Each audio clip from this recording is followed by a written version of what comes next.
साल था 1947। पूरे देश में एक अजीब सी बेचैनी थी। सड़कों पर भीड़ थी, अखबारों में सुर्खियां थीं, नेताओं की आवाजें तेज थीं, लेकिन एक आम इंसान के दिल में सिर्फ डर था।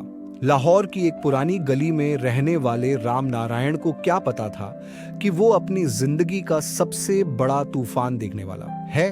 60 साल का ये बूढ़ा आदमी, जिसने अपनी पूरी उम्र उस शहर को देते हुए गुजारी थी, अब बेघर होने वाला था। उसके साथ थी उसकी पत्नी शांति और उनका इकलौता बेटा मोहन, जिसकी उम्र सिर्फ 12 साल थी। 15 अगस्त 1947 को जब भारत आजाद हुआ तो राम नारायण की आंखों में खुशी नहीं बल्कि आंसू थे। आजादी की इस चमक में हजारों चिताएं जल रही थीं और लाखों लोग अपना वजूद खो रहे थे।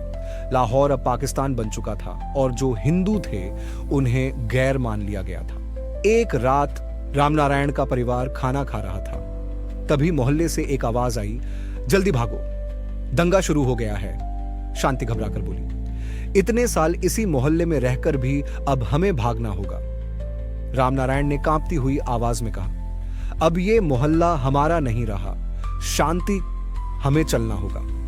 वे कुछ कपड़े और थोड़ा अनाज लेकर निकल पड़े, लाहौर रेलवे स्टेशन की ओर, जहां से हिंदुस्तान जाने वाली एक आखिरी ट्रेन मिल सकती थी। स्टेशन तक का रास्ता नरक बन चुका था। हर मोड़ पर खून था, हर गली में जलते घर। मोहन ने रास्ते में एक कुत्ते को देखा जो अपनी मां के मरे हुए शरीर को सूंघ रहा था। वो डर गया, सिमट गया मां की गोद में। मां, क्या हम भी मर जाएंगे? शांति कुछ नहीं बोली, बस उसे सीने से लगा लिया। ट्रेन आई, लेकिन वो ट्रेन उम्मीदों की नहीं थी, खून की ट्रेन थी।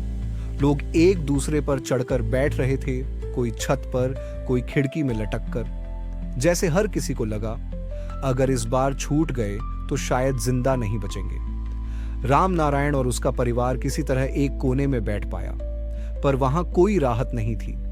हर स्टेशन पर लाशें गिरती थीं, हर कोच से चीखें आती थीं। एक रात ट्रेन रुकी।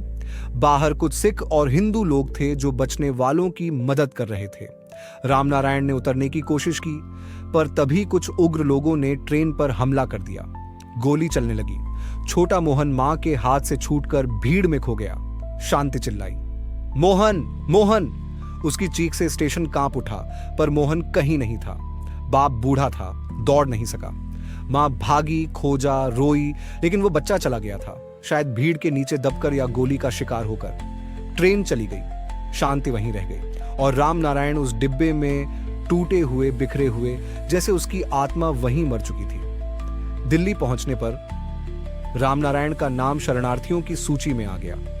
उसे एक टीन की झोपड़ी दी गई जहां सैकड़ों लोग एक जैसे दर्द के साथ जिंदा थे, लेकिन वो अकेला हो चुका था।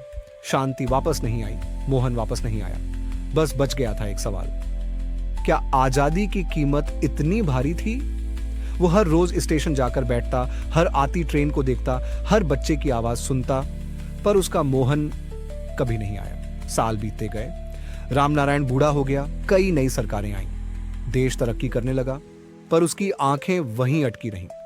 1947 के लाहौर स्टेशन पर एक पत्रकार ने एक दिन उससे पूछा, बाबा, आजादी का मतलब आपके लिए क्या है?